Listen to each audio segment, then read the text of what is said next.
Ayan guys, babarnis tayo kasi wala naman tayong kasamang lalaki dito.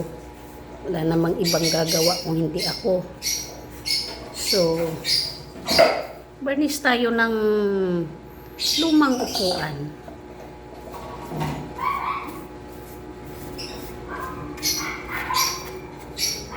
Kumbaga, ang gawa natin guys, hindi naman perfect kasi babae tayo eh.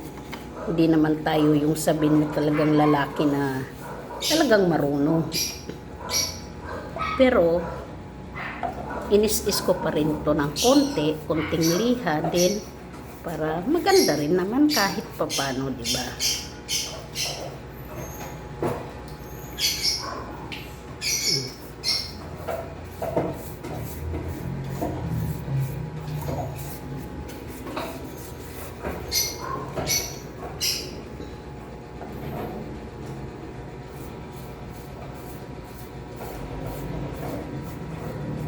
Para gumanda naman.